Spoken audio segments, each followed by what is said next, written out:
What up, world? What up, world? What up, world? What up, world? What up, world, man? It's your main man. I am DJ Double Dose, man. We are back. We are back in the motherfucking building.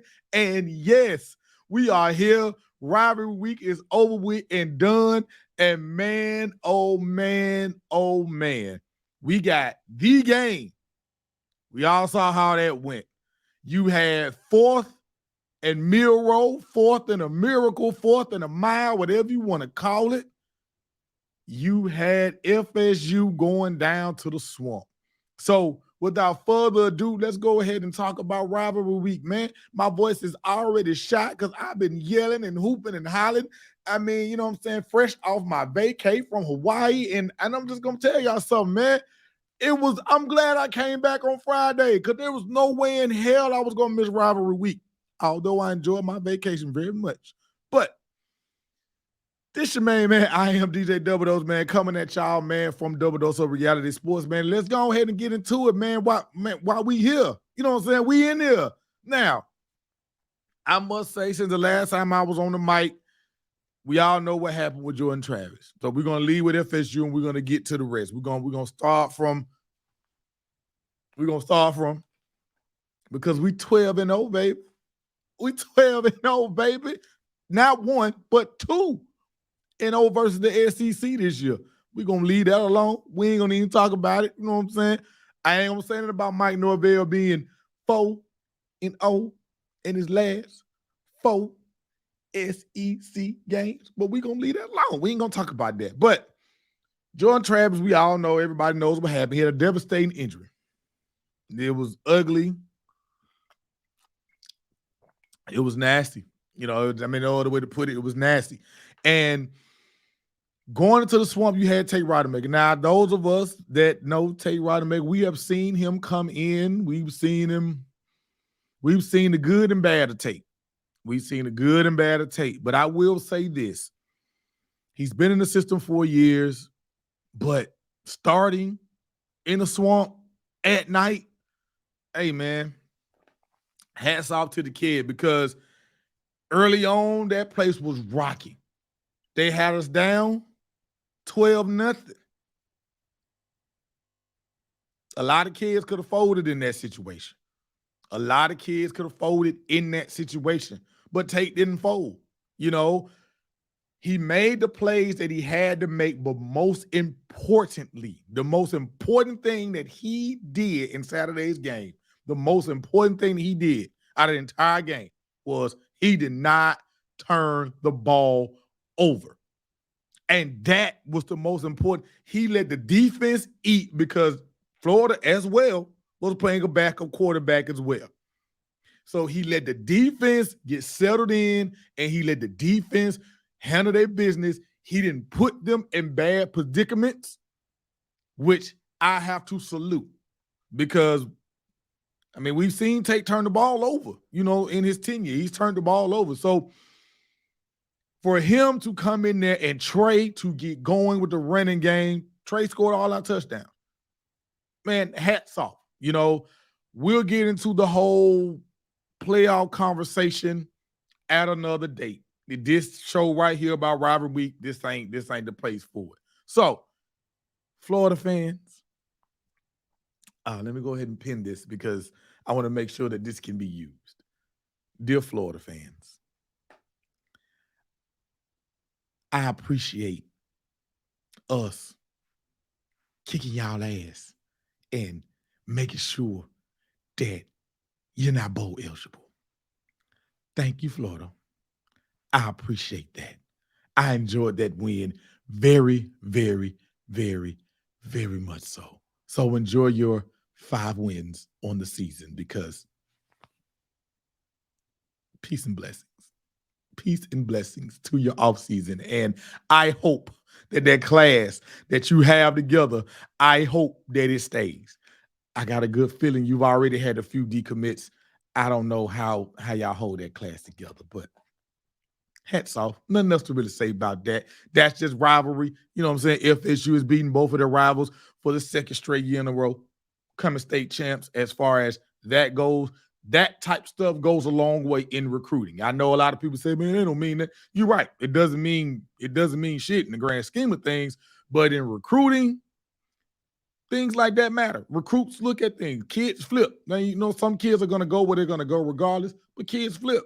So when you are beating your rivals, and as a head coach, you can say, hey, look, over the last XYZ amount of years, this is what we've done to our rivals. And it matters in recruiting. So hats off to FSU, 12-0. Quit panicking, quit worrying. We win, we in. Simple as that. I know a lot of people want to throw these different scenarios out there. Don't fret. We win, we in. It's been the same thing that we've been dealing with since Miami. We knew from that point on, from that Miami game on, we had to win every game in order for us to make the playoffs. So right now, what have we done? We have finished the season 12-0. Well, first we go back.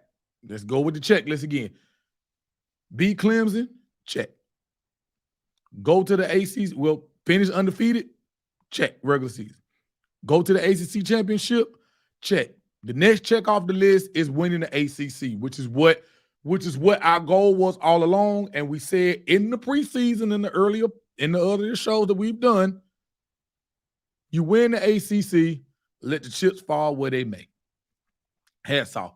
Now, let's go up top. Let's go up north to the game. The game. You had Michigan going against Ohio State without Harbaugh. And you know what we saw? The same Michigan game that we've been seeing all season. Michigan doesn't fold. They don't shake. They're not rattled. And when the moments are the biggest, Michigan just gone ahead and handles their business. And when you look at the way that game went back and forth, in the end, it was Michigan's defense making plays. That pick, the first pick they got, the last one I guess you could say is irrelevant because it was the end of the game, but the first pick they got, momentum changer. Corum ran hard. I forgot the tight end name, Loveland or something like that. That big boy, he caught big catch after big catch after big catch. He sustained drives for Michigan. And if you're Ohio State, you got to look yourself in the mirror and you have to ask yourself, that is 3 years in a row you have lost to Michigan. And this year, they didn't even have Harbaugh on the sideline. He wasn't even there. Now, granted, he was part of the game playing in the whole nine. Harbaugh wasn't there. You got to look yourself in the mirror and ask yourself, what do we got to do different? I mean, you lost again. And that's not good. That's not good. That's not a good look for Ohio State football to lose this game for the third year in a row. I think all that nonsense they talking about, well, not they, because let me rephrase that. Some people are trying to holler about Ryan Day needs to go, like Maurice Claret. Pipe down, homeboy. Pipe down. Like, it's some ridiculous stat. I think the man has 7 losses or something like that, all the 7, 8 losses all together. And they're all pretty much to Michigan and Georgia. And just go look at his losses. Go look at his losses. Just go look at his losses. And if you think that you're going to find somebody else that's going to come in there and do better than what Ryan Day is doing with the program that he's building and the way things are, I mean, good luck. Good luck. But I would say pipe down. Yes, losing to your rival 3 years in a row sucks. It does. But just last year you lost this game and you still were in the playoffs. Okay? So, and you came within a field goal of beating Georgia. So, again, sometimes a team has your number. Right now, Michigan just got y'all number. But we don't know what's going to happen with Harbaugh. We don't know if he's going to stay, if he's going to go back to the NFL. We don't know what's going to happen. So, just calm down.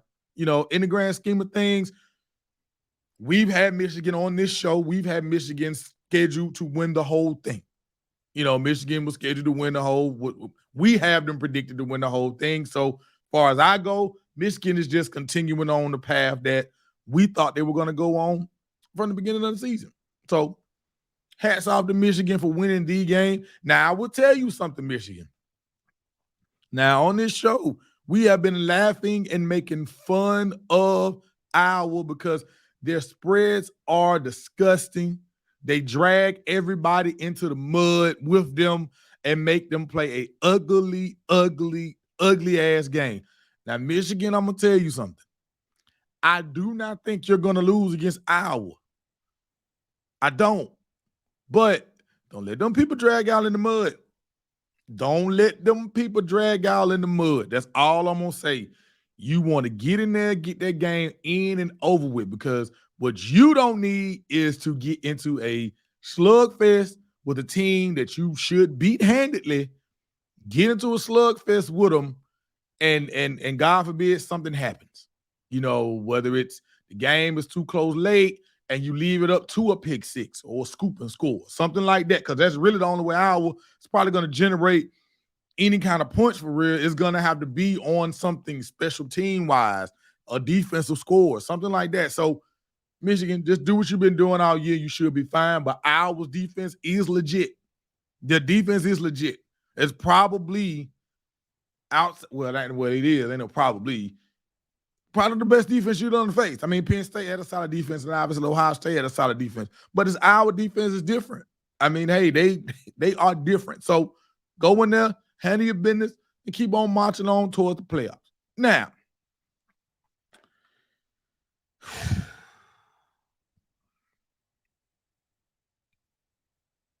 I said before the game on my show with my fellas on Downside Football Podcast, I said before the game, I said I do believe Auburn covers. I said that. I had a feeling because for me, you Alabama fans, listen, man. Listen.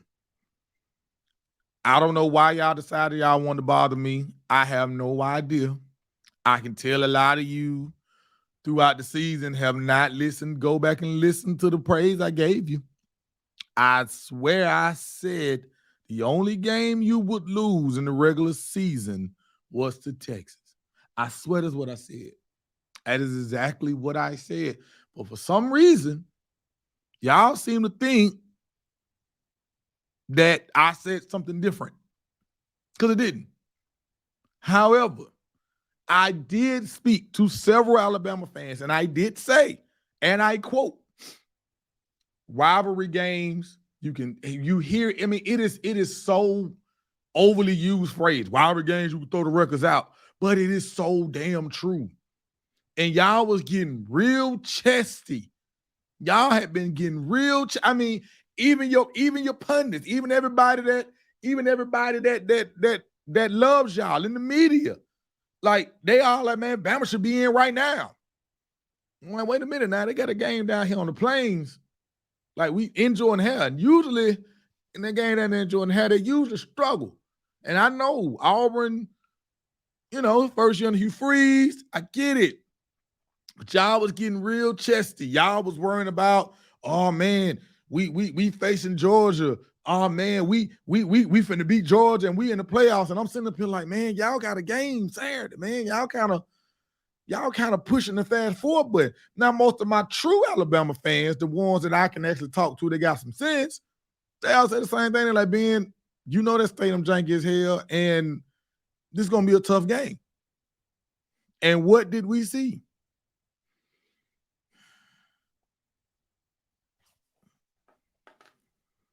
A tough game.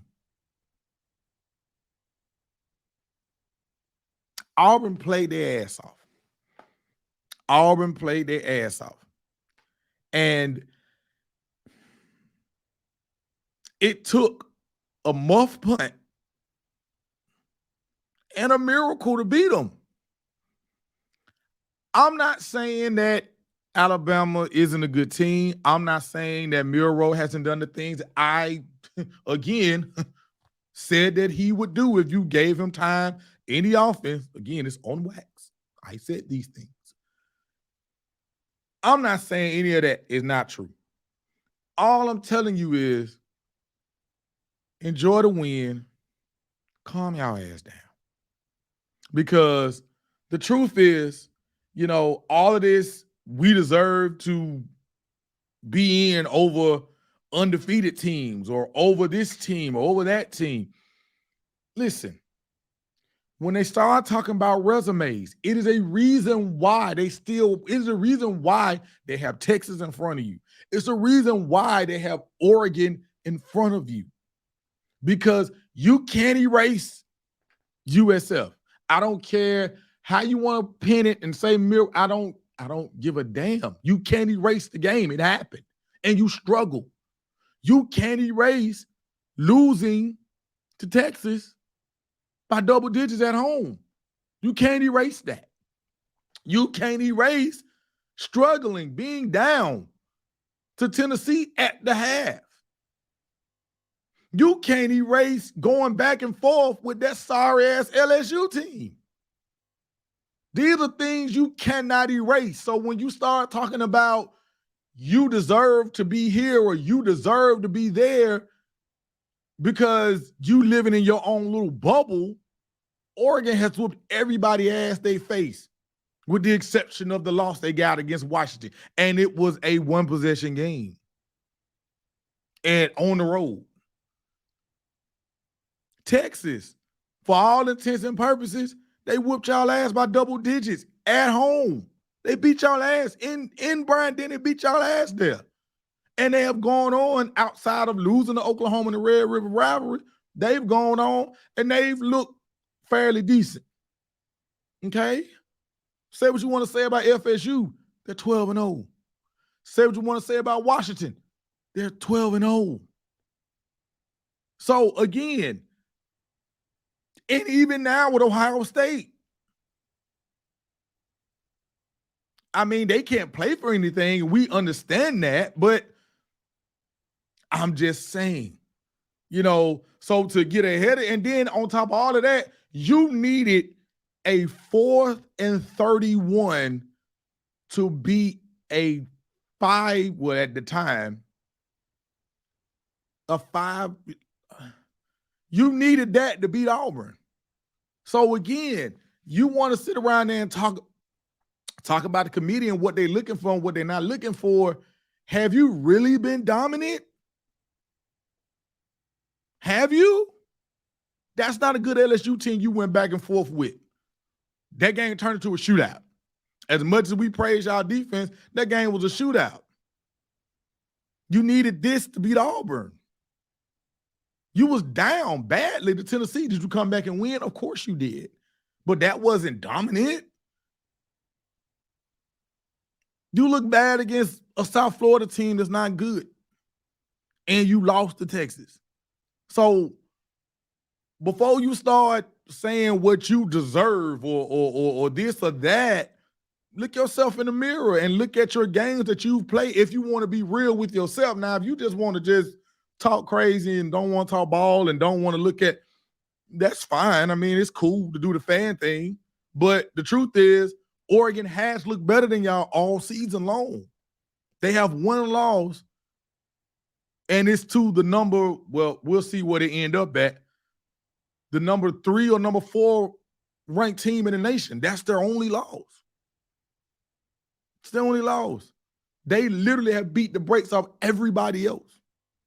They don't have no ugly games in their chamber like y'all do. Y'all got several ugly games. Oregon don't have that. Texas got a loss. Okay, cool. They lost Oklahoma.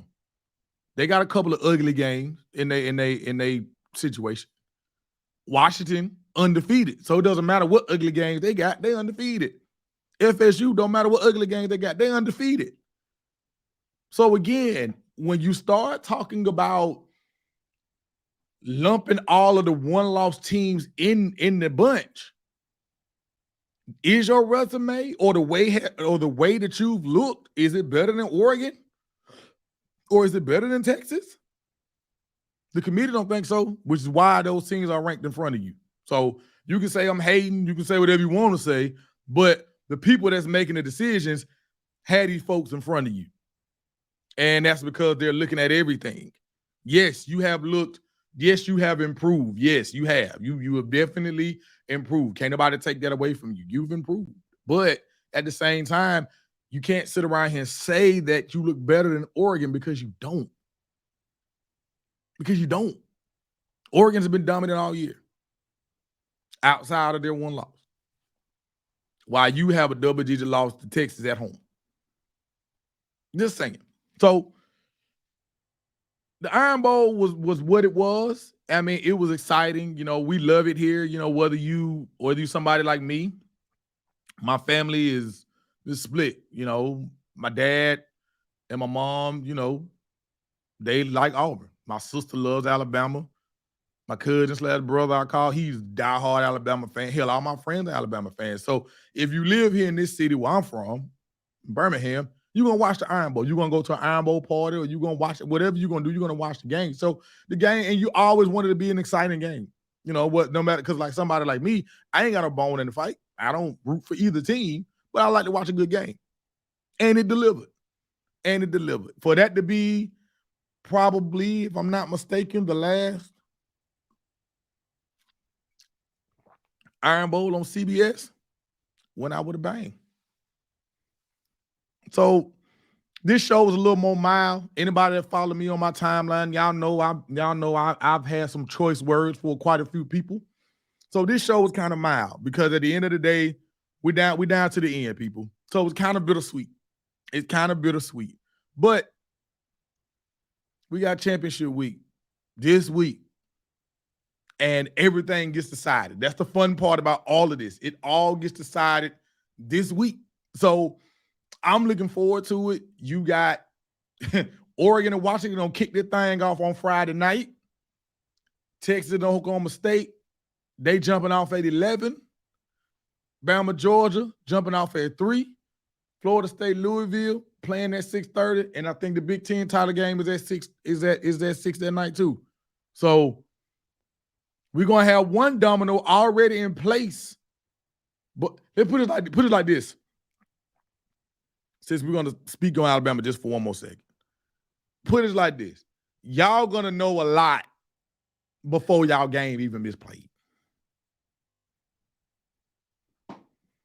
Because if the Texas game is final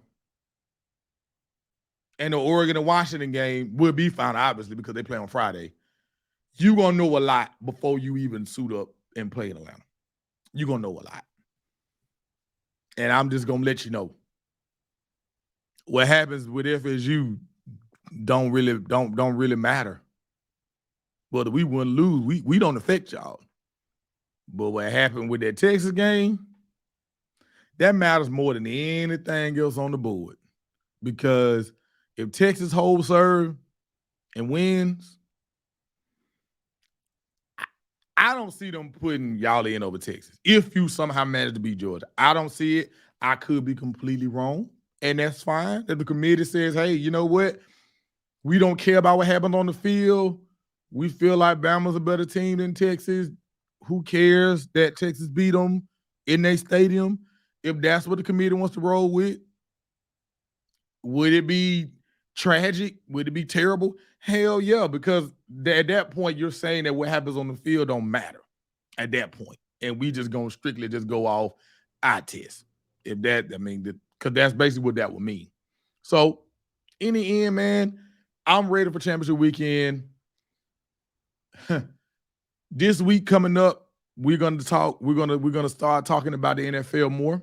So you've been wanting my takes on it. You know, now that college is wrapped up, we're finna ramp up our NFL coverage. So be on the lookout for that. And man, you know, just continue to follow the show, man. Follow the show at DDR Sports Show on Twitter, X, whatever you want to call it. Follow me. I am DJ Double Dose on Twitter and Instagram. On Facebook, I'm under my real name. I'm under Ben Dennis. Y'all know that. So just, you know, just continue to stay tuned, man. Keep watching, man. And, man, I hate to say it, man, but the regular season is over, man. So now it's time for these bowls, and it's time for some championships to be won and get this playoff seeding right, man. So always, like I always say, man, live, laugh, and love, man. Live your life to the fullest. Love on the people that love you back. and find you something to laugh at each and every day, man. And we out.